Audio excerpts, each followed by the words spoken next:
नमस्कार, मैं सुरेश कुमार। सबसे पहले आपसे रिक्वेस्ट है कि अगर आपने चैनल को सब्सक्राइब नहीं किया है तो सब्सक्राइब बटन पर क्लिक करके चैनल को ज़रूर सब्सक्राइब कर लें। तो आज हम बात करेंगे कि जो मंथली प्रोग्रेस रिपोर्ट है, जो हर एक वर्कर को अपनी अपनी जो मंथली प्रोग्रेस रिपोर्ट है वो चेक करनी चाहिए। तो जैसे ही आप क्या करेंगे, जैसे आप होम पेज पे आते हैं तो जहाँ बेनिफिशियरी है, डेली ट्रैकिंग है, होम विजिट, एक्शन सेंटर, फिर डैशबोर्ड है, फिर MPR है। तो MPR पे हम क्लिक करेंगे। जैसे ही हम MPR पे क्लिक करते हैं तो ऊपर आ जाता है मंथली प्रोग्रेस रिपोर्ट अगस्त 2023।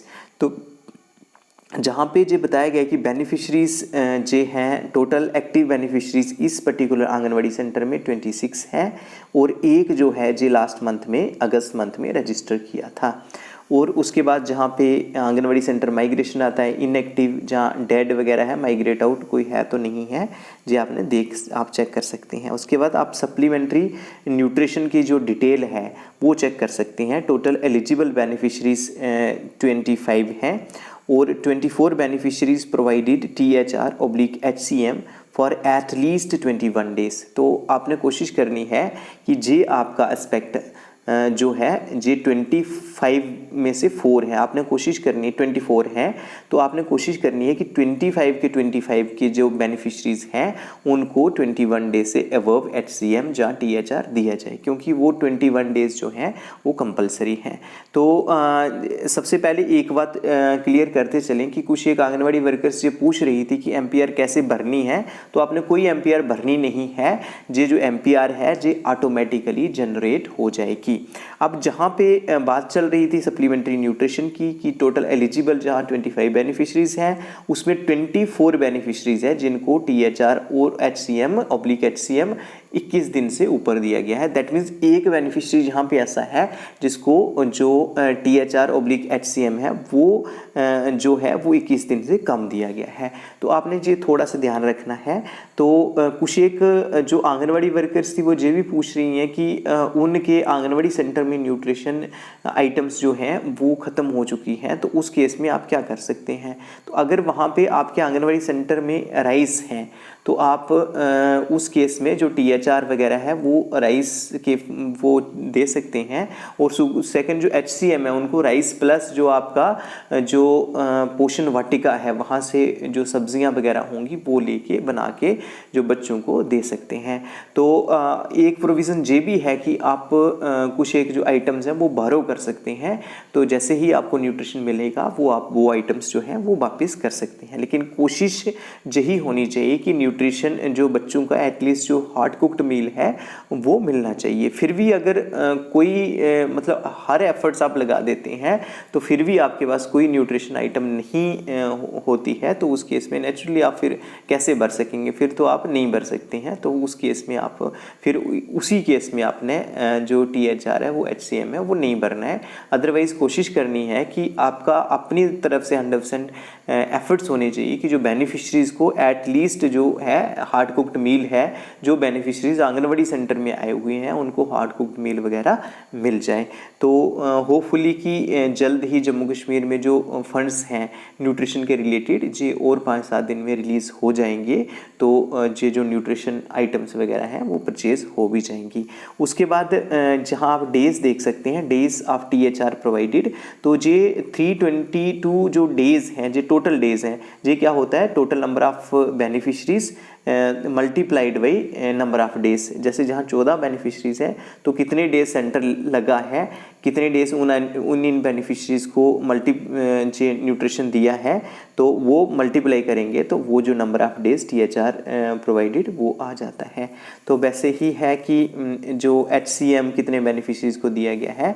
उसके बाद जो प्री स्कूल एजुकेशन है वो भी आप ये थोड़ा सा ध्यान रखें। जैसे यहाँ पे जो 10 बेनिफिशरीज हैं और 10 को ही जो 21 डेज़ का जो टोटल बेनिफिशरीज 11 है 3 to 6 ईयर, तो उसमें 10 बेनिफिशरीज़ हैं जो कि एटलीस्ट जिनको जो 21 डेज़ में जो आंगनवाड़ी सेंटर में आए हैं, और उसमें से जो 7 हैं उनको प्री स्कूल एजुकेशन वगैरह दी गई है 21 डेज़ में। तो इसका मतलब ये होता है कि आप जब डेली ट्रैकिंग करते हैं तो डेली ट्रैकिंग में जो नीचे आता है एक्टिविटीज़ है जिसमें जो प्री स्कूल एजुकेशन आता है, प्री स्कूल एजुकेशन, और सेकंड है पर्सनल हाइजीन, तो वो भी आपने टिक ज़रूर करने हैं। तो इस समय तो नहीं कर सकते क्योंकि GMPR जो है जी लास्ट मंथ की है, जी आप जो अपलोड कर चुके हो जी वो रिफ्लेक्शन है, लेकिन जो गलतियाँ लास्ट मंथ में हुई हैं वो ध्यान रखना है कि वो जो गलतियाँ हैं आपने इस मंथ में नहीं करनी है। तो इसमें सबसे पहले ऊपर दिया गया children attended anganwadi centre for at least 15 days, जो 10 चिल्ड्रन हैं, और 10 चिल्ड्रन ऐसे हैं 10 children attended anganwadi centre for at least 21 days. That means ये जो टोटल 11 चिल्ड्रन हैं, 11 में से जो 10 बच्चे हैं उन्होंने 15 दिन जो आंगनवाड़ी सेंटर अटेंड किया एटलीस्ट 15 में, तो 21 डेज में भी जो हैं वो 10 ही बच्चे हैं। दैट मीन्स ये जो 10 हैं सभी के सभी 10 जो बच्चे हैं वो 21 दिन से ज़्यादा जो है आंगनवाड़ी सेंटर को उन्होंने अटेंड किया है। जी हो सकता है कि इसमें जो एक बच्चा बच रहा है वो is the child going to school में हो, वो बच्चा स्कूल में जा रहा हो, तो उस कारण में जहाँ रिफ्लेक्ट नहीं हो रहा है, तो इसमें जे प्रोविज़न ठीक है। लेकिन इसके साथ जो आप प्रोविज़न ये देख रही है कि प्री स्कूल एजुकेशन 21 दिन में कितने बच्चों को दी गई है, वो 7 है। मतलब 10 में से 7 बच्चे ऐसे हैं जिनको 21 डे से 21 दिन से ज़्यादा प्री स्कूल दी गई है, एटलीस्ट 21 प्री स्कूल एजुकेशन दी है, और 10 बच्चे ऐसे हैं जिनको 15 डेज, दैट मीन्स जो 15 डेज वाला ठीक है, लेकिन कुछ डेज जो हैं, कुछ एक जो बेनिफिशरीज हैं आपके जहाँ पे हम देख रहे हैं कि उनको प्री स्कूल एजुकेशन नहीं दी गई है। इसका ये मतलब नहीं है कि आपने नहीं दी है, इसका ये मतलब है कि वो जो पोषण ट्रैकर में डेली ट्रैकिंग करते हैं वो जहाँ पे एक्टिविटी होता है प्री स्कूल वो टिक नहीं किया है, तो वो ज़रूर आप टिक कर लें। उसके बाद जो होम विजिट है जहाँ पे विजिट कंप्लीटेड 7 है, मिस्ड 0 है, तो दैट मीन्स ये अच्छी है, प्रोग्रेस है, अच्छी परफॉर्मेंस है। उसके बाद ग्रोथ मॉनिटरिंग पे देखें, ये इंपॉर्टेंट एस्पेक्ट है। ये जो ग्रोथ मॉनिटरिंग है ये हर एक आंगनवाड़ी वर्कर को अपने MPR में देखना चाहिए। जैसे ग्रोथ मॉनिटरिंग में देखते हैं तो टोटल नंबर ऑफ चिल्ड्रन कितने हैं, 24 हैं 0 to 6 ईयर। तो मेज़रमेंट कितनी की हुई है, जहाँ 23 की मेज़रमेंट हुई है। लास्ट मंथ की बात चल रही है क्योंकि ये जो MPR है ये पिछले महीने की है, तो आपने कोशिश करनी है कि 100% जो है 100% बच्चों का जो मेज़रमेंट करनी है, ग्रोथ मॉनिटरिंग करनी है, बच्चों का हाइट और वेट करना है।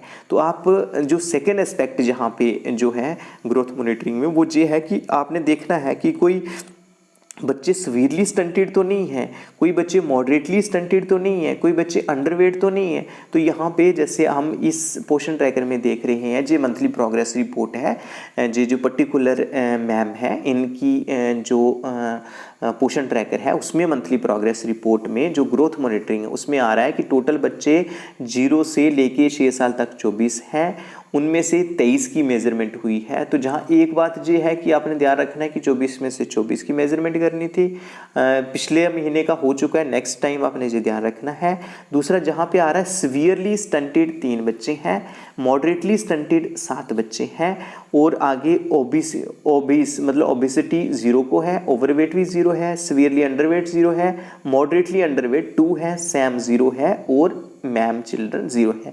दैट मीन जहाँ पे 3 एस्पेक्ट पे ध्यान देने की ज़रूरत है। नंबर 1 जो सीवियरली स्टंटेड बच्चे हैं वो 3 हैं, मॉडरेटली स्टंटेड बच्चे 7 हैं, और मॉडरेटली अंडरवेट बच्चे हैं 2 हैं। इसमें 2 कारण हो सकते हैं। नंबर 1 कारण है कि सच में ही जो बच्चे हैं वो सीवियरली स्टंटेड हैं और मॉडरेटली स्टंटेड हैं और अंडरवेट हैं। अगर वो कॉज है तो आपने क्या करना है कि इन बेनिफिशरी की जो डाइट है वो डबल कर देनी है। सेकंड, इन बच्चों को डॉक्टर के पास रेफर करना है और डॉक्टर को चेक कराना है। एक बात।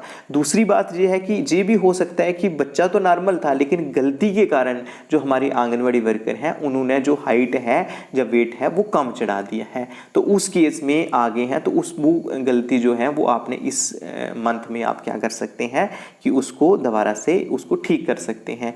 तो ये जो आई थिंक कि ग्रोथ मॉनिटरिंग वाला कॉलम है ये आपने पूरे ध्यानपूर्वक देखना है, क्योंकि जहाँ है कि जो हमारे जो टारगेट हैं वो यही है कि हमने जो सीवियरली स्टंटेड है उनको कम करना है, मॉडरेटली स्टंटेड है वो कम करना है। ये नहीं कि आपका सच में सीवियरली स्टंटेड बच्चा है तो आप क्या करें कि उसका एवरेज गूगल से उठा के एवरेज वेट और हाइट वो वहाँ पे रख दें, वो गलत है। अगर सच में बच्चा सीवियरली स्टंटेड नहीं है तो उस केस में आप करेक्शन जो है वो कर सकते हैं। अगर सच में स्टंटेड है तो फिर आपने उसको फॉलो अप करना है, उसको डबल डाइट देनी है, पहले भी हमने बात की थी, डॉक्टर से चेक करवाना है, और जो आपने जो कंसर्न सुपरवाइजर्स हैं जहाँ कंसर्न वर्दी CDPOs हैं उनको इंटीमेट करना है। उसके बाद न्यूट्रिशन सप्लीमेंट्स की बात है, जो जितने भी दिए होंगे आपने वो देख लेना, अपने बेनिफिशरी से पूछ लेना है। तो वो दैट मीन्स जो आपने लिखे हैं कि जहाँ पे टोटल बेनिफिशरी इतने थे, आयरन कितने को 2 को मिली है, फोलिक एसिड 2 को मिली है, कैल्शियम 2 को मिली है और विटामिन ए 1 को मिली है। तो इसमें जो मेन एस्पेक्ट है वो ग्रोथ मॉनिटरिंग है। होम विजिट कोई रहना नहीं चाहिए। ग्रोथ मॉनिटरिंग और जो प्री स्कूल एजुकेशन है जहां हम देख रहे हैं कि बहुत सारी आंगनवाड़ी वर्कर्स ने जहां पे थोड़ी सी गलती की है, अगर ये भी हो सकता है कि वो सच में ही हो, तो अगर सच में है जहाँ पे प्री स्कूल एजुकेशन वाला है वो आपने एक्टिविटी पे क्लिक करना है, और जो ग्रोथ मॉनिटरिंग वाला है वो इस बार आप ध्यानपूर्वक बच्चों का जो हाइट वेट करेंगे। अगर फिर भी सीवियरली स्टंटेड, मॉडरेटली स्टंटेड आते हैं, जो मॉडरेटली अंडरवेट आते हैं, उस केस में आपने क्या करना है कि उसको फॉलो अप करना है और जो आपके हायर अथॉरिटीज़ हैं उनको इंटीमेट करना है। तो आई थिंक कि जो मंथली प्रोग्रेस रिपोर्ट के बारे में आपको समझ आ गई होगी। एक बार हर एक आंगनवाड़ी वर्कर ने अपनी अपनी मंथली प्रोग्रेस रिपोर्ट जो है वो ज़रूर चेक करनी चाहिए। तो आज के लिए इतना ही था। धन्यवाद।